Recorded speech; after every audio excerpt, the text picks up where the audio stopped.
The Provoke Podcast, brought to you by Provoke Media and produced by the international broadcast specialist Marketeers.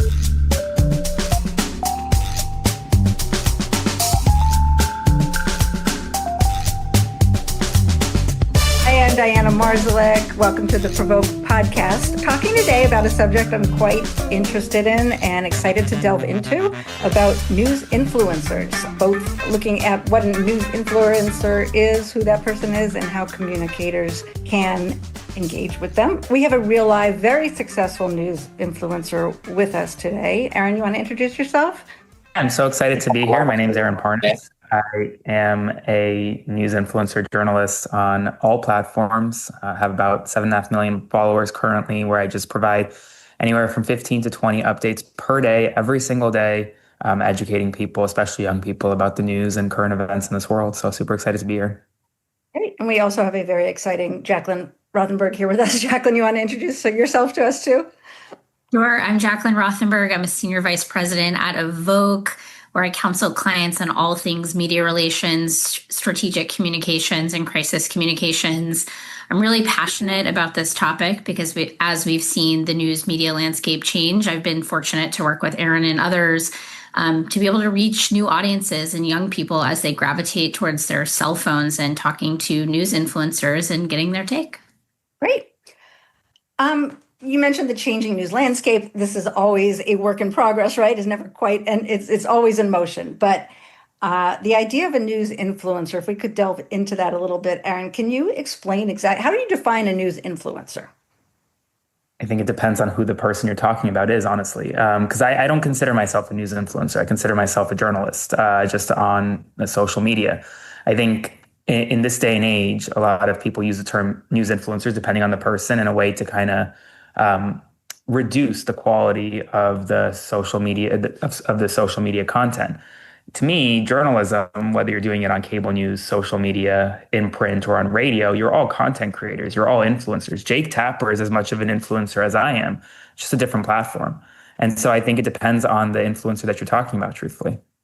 And Jaclyn, and how do you come into this picture? How do you work with Aaron or other influencers? What's your take on this? I agree with Aaron's take on, him being a journalist versus being labeled as a news influencer. I think one of the challenges that I face as a practitioner is educating people and helping them understand what the difference is. They look at the cable news, they see some of the familiar faces. It's getting our clients and those in the private sector to really understand how things have gravitated towards a social media landscape. And so I am fortunate to work with Aaron on a variety of different issues, from advocacy to breaking news. And depending on the client that I'm working with, it may or may not be a good fit. Aaron's platform and others really tend to follow this ever-changing 24/7, even like minute-by-minute news cycle as we're watching unfold today. And that's one of the things that I'm hoping that we can talk about today, as a lot of private companies are figuring out how to navigate this new space. Absolutely, and we will get there. I just want to kind of understand some issues a little better. Like, Aaron, you've been at this for how long? Full-time for a year, but on and off for about 3 years now. I guess a question for me, both covering news in the past, being a journalist, is how you establish credibility, and then Jaclyn, how you kind of weigh credibility of an independent journalist that's not backed by, you mentioned Jake Tapper, you're not backed by CNN, regardless of what platform you do or don't support, you're on your own, right? You're independent. Yeah, for sure. I mean, I think for me, credibility comes in two forms. First, I admit when I'm wrong. And I think that's number one. My audience over the past several years has come to realize that when I'm wrong, I'll tell them I'm wrong. I'm not going to run away from that. I'm not going to keep false information up. I will take videos down, even if they're going mega viral. So number one is admitting when you're wrong. And I think number two for me, I'm a lawyer first. I was a lawyer for 5 years. I went to law school. A lot of the ethics that I practice in kind of my journalism now is the same ethics I practiced as a lawyer. Nothing I would put in front of a judge in a brief in a courtroom, I wouldn't put out in a video on TikTok. And so if I lied in front of a judge, I could get disbarred. I would not do the same on TikTok. And so I guess for me, it's a little different than other maybe news influencers or independent journalists who don't have that legal background or never went to journalism school and learned those ethics, because in a lot of ways, what I learned in law school, the ethics of being a lawyer are very similar to the ethics of being a journalist. They go hand in hand in a lot of ways. And even in some circumstances, being a lawyer, you are held to even a higher standard than being a journalist. No, which is true. And since the advent of social media, the question for people in news has always been there's no point to entry, right? There's no barrier to entry. Reverse it. So anyone can be a journalist. Jaclyn, what kind of process do you go through when you think about working with independent creator, news influencer? What are the things that you weigh in terms of establishing who's credible, who's not credible, or a good fit? Sure. I mean, for me, it's always been about the relationship. Anytime I'm talking to someone like Aaron, an independent journalist or a news influencer, or whether I'm talking to a reporter at the New York Times, I always establish a relationship. And so I'm never going to put forward an issue or a topic without having that first relationship, whether that's having a conversation, establishing ground rules with on the record, off the record. I found a lot of news influencers follow those same guidelines. And so by having those conversations and figuring out whether or not their platform is the right fit for each particular client, I think the other thing too is reach. I'm really impressed with the following that Aaron has and others like him to be able to reach so many millions of people, especially if I'm trying to target a specific audience on a particular political issue or an advocacy issue. People are going to gravitate towards content creators and news influencers from their phones as opposed to turning on the television sometimes. One of the things that I talk about is people found out about the Pope dying. Most of them didn't turn on the TV and find out. They got a news alert on their phone and turned on Instagram and found someone talking about it. And that's really personal for a lot of people. So I think, being able to educate, my clients about where there's opportunity to have those conversations is really important. But first and foremost, it really is that relationship, establishing that on the front end and making sure that I'm comfortable putting a client on to have that conversation. I mean, Aaron, how did you garner that following? I mean, that's a lot of people and fast. Yeah, it's interesting. I actually first got started in this because I had family in Ukraine when Russia first invaded Ukraine, and I felt as though cable news here wasn't doing a good enough job explaining what was happening on the ground there. And so I would hear things from my family on the ground and then report them on TikTok. And within a week, I had 1 million followers, and the algorithm just pushed my content. And it was pretty crazy, kind of happened overnight. Just people were interested in that breaking news, that current event topic, because many people couldn't even point Ukraine out on a map, let alone knew what was happening on the ground there. And so I was just educating folks. And I think for me, that account was eventually banned and then I had to start over again. But I grew fast because I posted, number one, often. I posted oftentimes first among TikTokers. And it was always easy to understand. I think that's my biggest thing is like when I spoke as a lawyer to a jury, talking to 6 or 12 average Americans, carpenters, teachers, et cetera, not lawyers. And so I had to explain these complex legal topics in very easily understandable ways. And that's how I go about making TikTok videos or Instagram videos. It's the same thing. So I'm talking to you like a person, not like a journalist would. Right. And you have primarily a young audience? About 50% are under the age of 40. So yeah. So Jaclyn, tell me about where the opportunity, challenge, convincing companies, private organizations to work with news influencers. Tell me a little bit about for communicators, where you're at with that. Yeah, I think one of the major challenges I have is that it still feels very new. I'll talk back about my own personal experience. I really started working with content creators when I was the spokesperson at FEMA. And I was, battling misinformation on online in that role. And I really found the power of being able to correct the record in a crisis situation through content creators and news influencers that really sparked my interest in this new space. So I often use my own experience when I'm talking to clients about how important it is to be able to talk to people on those platforms.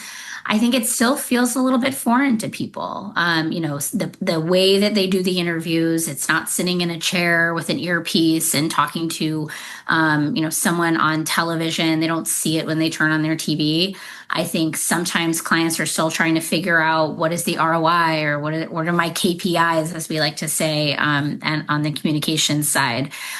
For me, I think showing them examples of the imprints that they can have, looking at, Aaron's platform and saying, you're able to reach millions of people through his channel versus, a couple 100,000 viewers that you get on a regular news network. And I love working with, those news outlets, but explaining to them how they can reach so many more people. And then also explaining the difference in format. I found it to be, and Aaron, you tell me if you feel this way too, but it's a little bit more informal. Sometimes doing an interview on television or in print can feel a little bit formal when you're conducting it.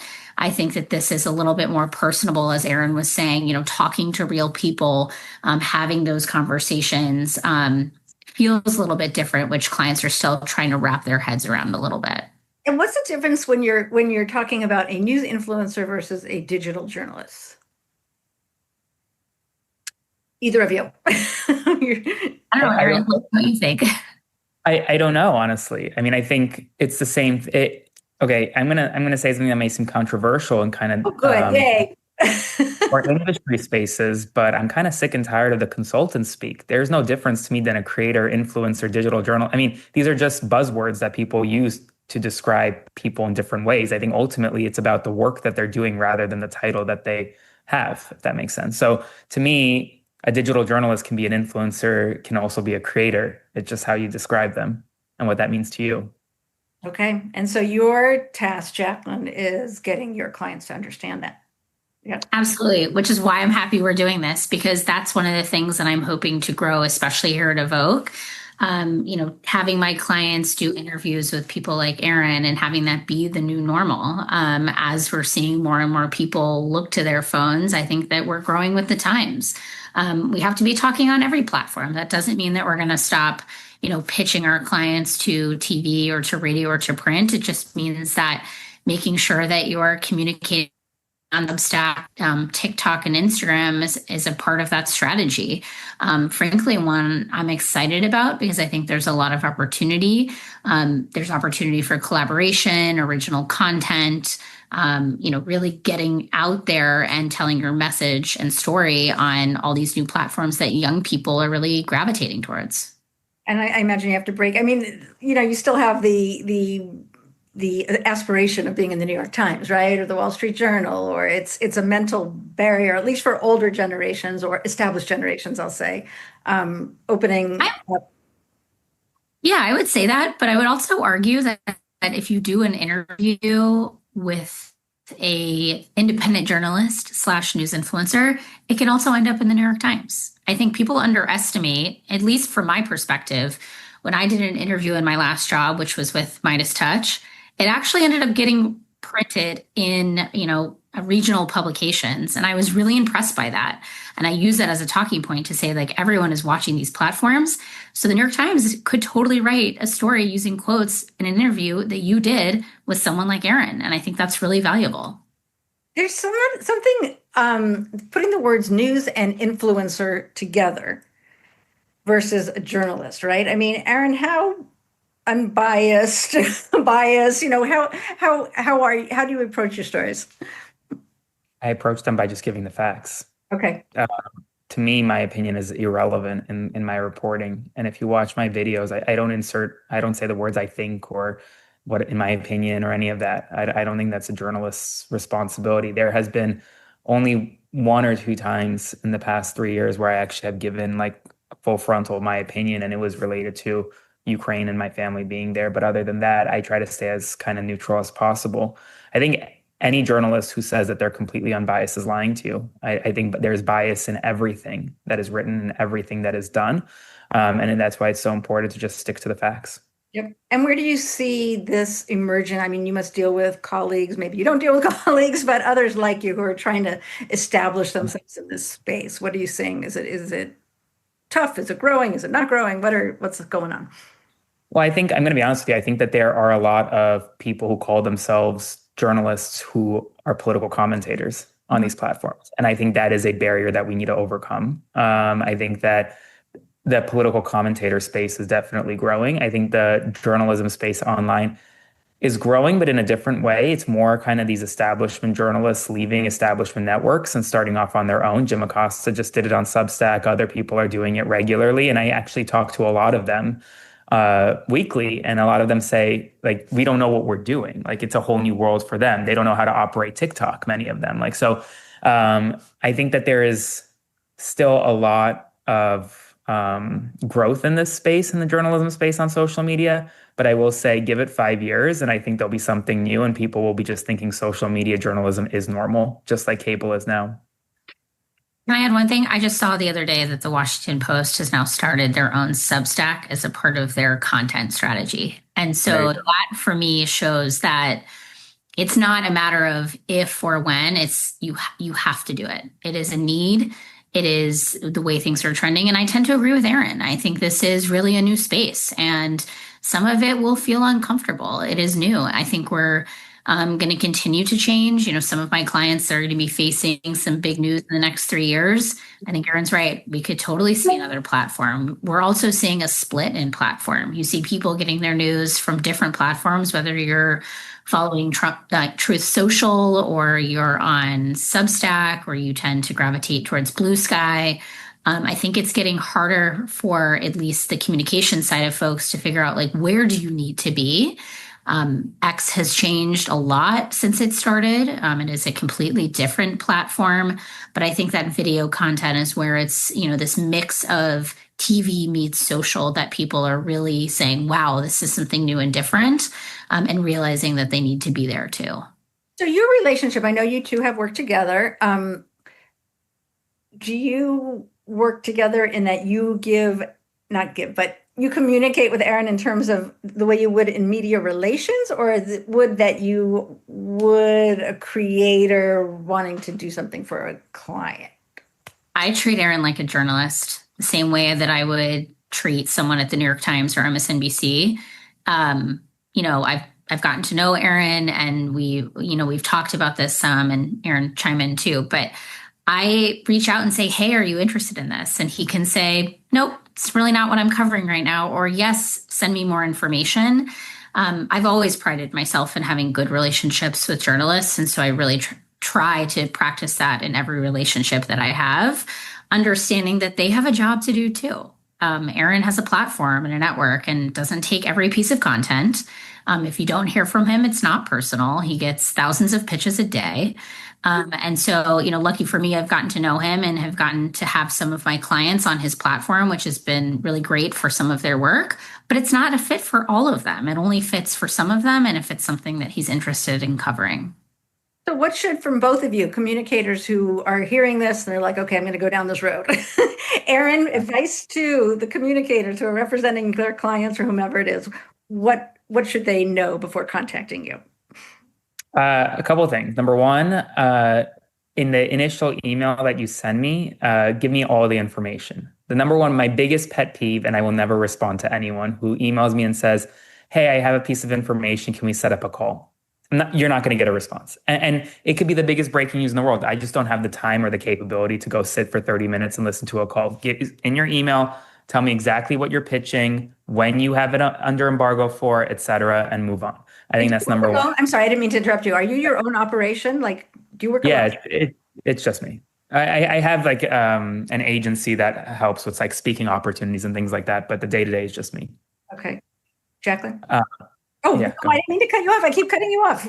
Keep going. Oh no, I was gonna say the second thing is really to be careful for anyone listening to this. Like there are a lot of people on the internet who aren't good faith actors, who aren't going to be good partners. And that's why I think what Jaclyn's been saying this entire time, really build the relationship with the creator, with the influencer before you dive in and do work with them. Like don't expect them to always do things just because you want them to do it. There are so many times people will pitch me a story and I won't do it, and they'll get mad at me for not doing it, expecting me that I have to do this. And I'm like, it's my platform, not yours. So don't just expect it to happen just because you email me. I also like to ask what some of the journalists are interested in, because it's not just about me. I've also learned in my line of work, it's important to be a source for journalists and to give them information where needed. And if I can be helpful, even if it's not beneficial for my clients, I want to make sure that they're reporting on things that they're interested in. So one of the things, Aaron and I have talked about his interests and what he might be interested in covering, the same way I'd have the conversation with a reporter at the New York Times. I think it's really important for communicators to remember that, they are also people too with interests and a platform. And, just don't be afraid to jump in and be a part of how media is changing, because I think this really is the new normal and where we're trending. And I think there's a lot of opportunity for companies and advocacy groups and nonprofits and those that are interested in getting out their message to really jump in and reach new audiences. Excellent. Well, Jaclyn and Aaron, very interesting. Aaron, you probably have 15 zillion things to go cover, so we will spring you. But I appreciate the conversation. Super interesting. And congrats on all your success. It's really great. Thanks for having me. Really appreciate it.